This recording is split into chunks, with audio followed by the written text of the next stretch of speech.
बार्शीतून शरद पवार बोलतायत, थेट जाऊयात. याबद्दलची काळजी घेतली.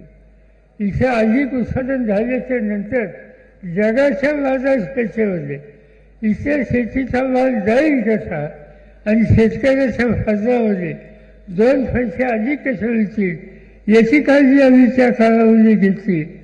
फळबागासारखी योजना की ज्या फळबागामुळे सर्व देशामध्ये आज एक काळ असा होता कुटुंबामध्ये माणूस आजारी पडला तर लोक फळं घ्यायचं. आज देशाच्या कानाकोपऱ्यात कुठेही सुविधा एसटी स्टँडवरचा, रेल्वे स्टेशनवरचा, रस्त्याने जा तुम्हाला ठिकठिकाणी फळं विकायला त्या ठिकाणी लोक बसले हे चित्र दिसतं.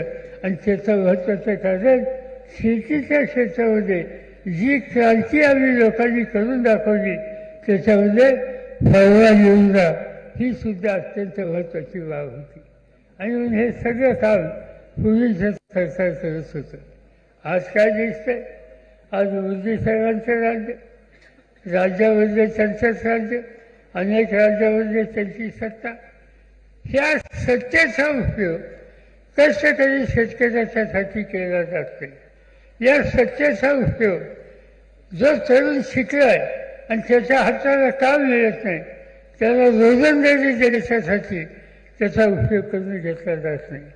आणि त्यामुळं अनेक ठिकाणी आम्ही बघतो आहोत एक प्रकारचा निराश झालेला तरुण या देशामध्ये बघायला मिळतो.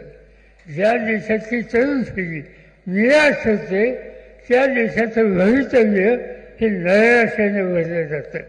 आणि आज या देशाचं भवितव्य नैराश्यात गुंतलं.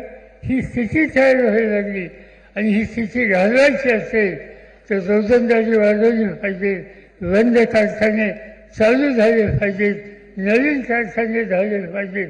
आणि हे सगळं करून तरुण पिढीच्या हाताला काम या प्रकारची धोरणं राबवली पाहिजेत. आज त्याची खऱ्या अर्थाने गरज आहे आणि ते काम आजचं सरकार करत नाही. आणि त्यामुळे सरकारमध्ये बदल करण्याची काळजी आपण घेतली होती. कालची लोकसभेची निवडणूक झाली. या महाराष्ट्रामध्ये 48 खासदारांच्या जागा 5 वर्षाच्या पूर्वी आमच्या 4 जागा निवडून आल्या होत्या. पण यावेळेला तुमच्यासारख्या लोकांनी जागृती दाखवली, तरुण पिढींनी पुढाकार घेतला आणि त्याचा परिणाम जे मोदी नेहमी सांगत होते 400 पार 400पेक्षा जास्त जागा आम्ही जिंकू, त्यांना 300 पर्यंत सुद्धा जाता आले नाही. त्यांना सरकार बनवायला दुसऱ्याची मदत घ्यावी लागली. मग ते शेजारच्या आंध्रमध्ये असेल किंवा बिहारमध्ये असेल आणि त्यांच्या मदतीवर आज सरकार त्या ठिकाणी बनलेलं आहे. आणि ही अवस्था या राज्यकर्त्यांच्या धोरणाच्या वर राहिली आहे. आणि ही धोरणं बदलायची असेल तर सरकार बदललं पाहिजे. मागच्या लोकसभेच्या निवडणुकीमध्ये मी तुम्हा लोकांना अंतःकरणापासून धन्यवाद दिले की ओमराजे इथं निवडणूक लढत होते आणि याच्या ओमराजेंच्या उमेदवारीला 50,000पेक्षा जास्त मताचा लीड एक तर बार्शी तालुक्यात दिला. या प्रकारचा इतिहास हा बार्शीने केला. आज हा इतिहास होईल कालच्या निवडणुकीमध्ये केला. त्याच प्रकारचा इतिहासाची निर्मिती आणखी 1.5 महिन्यांनी 2 महिन्यांनी महाराष्ट्राच्या विधानसभेची निवडणुकी त्यावेळेला करायची आणि महाराष्ट्राचे चित्र बदलायचे. इथं तुमच्या हिताची जपणूक करणारं एक उत्तम सरकार होण्याचं आहे.